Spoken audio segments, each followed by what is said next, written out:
बड़ी इंपॉर्टेंट खबर सामने आ रही है और खबर यह है कि चैंपियंस ट्रॉफी और जो ट्रायंगुलर सीरीज होनी है पाकिस्तान साउथ अफ्रीका और न्यूजीलैंड की ओडीआईज में, उसके लिए पाकिस्तान का स्क्वाड, इनिशियल स्क्वाड फाइनल कर लिया गया है। क्योंकि आईसीसी की जो डेडलाइन है स्क्वाड सबमिशन की वो करीब आ रही है। कल हमने देखा कि इंग्लैंड ने अपना स्क्वाड अनाउंस कर दिया।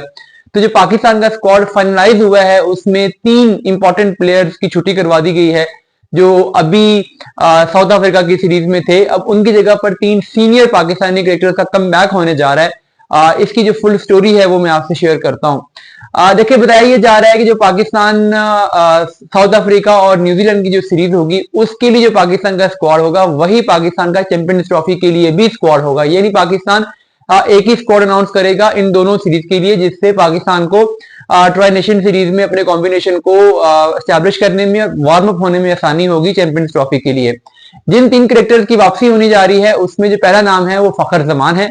फखर जमान को अब्दुल्ला शफीक की जगह पर ओपनिंग कॉम्बिनेशन में एडजस्ट किया जाएगा, यानी साइम और फखर ओपनिंग करेंगे और अब्दुल्ला शफीक जो है वो पाकिस्तान की ओडीआई साइड से ड्रॉप हो जाएंगे। ऐसा नहीं है कि प्लेइंग 11 से बाहर होंगे, बल्कि पाकिस्तान का जो 15 मेंबर स्क्वाड होगा उसमें से भी अब्दुल्ला शफीक को ड्रॉप कर दिया जाएगा। ये खबरें आ रही हैं और ये डिसीजन कर लिया गया है। जाहिर है ये डिसीजन कप्तान, कोच और सेशन कमेटी ने मिलकर किया है और अब तो कप्तान की भी बहुत से है और कप्तान बार बार पहले ही कह चुके हैं कि हमें ओडीआई में फखर जमान चाहिए है। तो एक ऐसा कप्तान जो पिछले 9 मैचेस में से 8 से 7 मैचेस जीत चुका हो, 3 की 3 सीरीज जीत चुका हो, उसकी से की बैरल एक इंपॉर्टेंस है।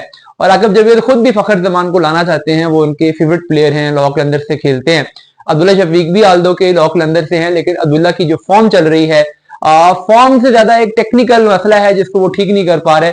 और वैसे भी ओडीआईज में चूंकि रिजवान और बाबर भी एंकर हैं और अब्दुल्ला शफीक भी एंकर हैं, तो एंकर्स से टीम भरने की बजाय फखर जमान जब आएंगे तो फखर साइम अगर ऊपर से 2 एक्सप्लोसिव बैट्समैन आ जाते हैं तो ये पाकिस्तान के कॉम्बिनेशन के लिए भी बेहतर है। तो ये अच्छा डिसीजन है। जो दूसरा डिसीजन किया गया है इसमें तब्दीली करने का, वो ये है कि इरफान नियाजी जो कि पाकिस्तान के लिए पिछले कुछ अरसे में दोनों व्हाइट बॉल फॉर्मेट खेल रहे थे, टी20 भी खेल रहे थे, ओडीआई भी खेल रहे थे, उनको भी ओडीआई से फिलहाल ड्रॉप करने का फैसला कर लिया गया है।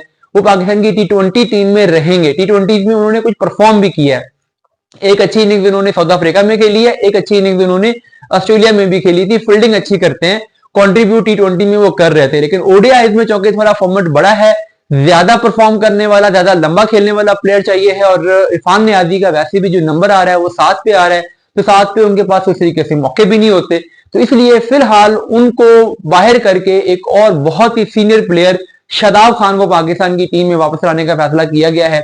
शादाब खान को ड्रॉप करने वाले भी आकिब जावेद ही थे, लेकिन अब मोहम्मद रिजवान इंसिस्ट कर रहे हैं कि हमें एक ऑलराउंडर की जरूरत है, एक प्रॉपर ऑलराउंडर की।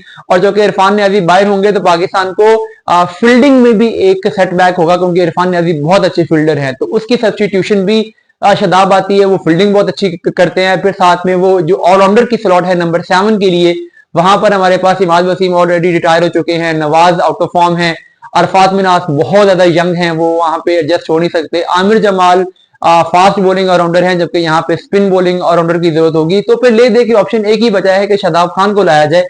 और शादाब खान जो है वो रिसेंटली बॉलिंग अच्छी कर रहे हैं। उनके जो कुछ पिछले मैचेस हैं उसमें उन्होंने बॉलिंग में भी इंप्रूव किया है, बैटिंग उनकी हमेशा से अच्छी थी, फील्डिंग उनकी हमेशा से अच्छी थी।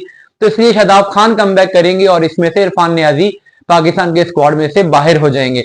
जो तीसरा चेंज होने जा रहा है वो ये है कि उस्मान खान को भी पाकिस्तान के ओडीआई स्क्वाड में से चैंपियंस ट्रॉफी के लिए ड्रॉप किए जाने का चांस पैदा हो गया है। उस पर भी डिसीजन हो गया कि हाँ, जो उस्मान है वो फिट नहीं होते, उनको बाहर कर दिया जाए। लेकिन उस्मान की जगह पे कौन आता है, यहां पर टाई है हसीबुल्लाह में और इमामुल हक में। इमामुल हक में के बारे में भी कुछ मेंबर का ये ख्याल है कि क्योंकि उसकी पहले 50 की एवरेज है, परफॉर्म करता रहा है, अभी डोमेस्टिक में अच्छी फॉर्म में है, स्कोर कर रहा है, तेज भी स्कोर कर रहा है, स्ट्राइक रेट उसने इंप्रूव किया डोमेस्टिक में, तो उसको लेके आया जाए। वो डिजर्व करता है कि उसको ओडीआई में दोबारा चांस दिया जाए। लेकिन आकिब जावेद जो है वो हसीबुल्लाह को बैक कर रहे हैं। वो अब वो कहते हैं कि अगर हमने एक बैकअप ओपनर ही रखना है तो फिर एक नौजवान प्लेयर को रखें जो कि तेज भी खेल सकता हो और फ्यूचर को देखा जाए। तो अभी इस पर एक डिबेट है। ज्यादा चांसेस यही हैं कि आकिब जावेद ही प्रीवेल करेंगे। आजकल हमेशा हर बात उनकी ही मानी जा रही है, लेकिन बहरहाल इमाम और हसीबुल्लाह में इस मामले पर एक टाई चल रहा है।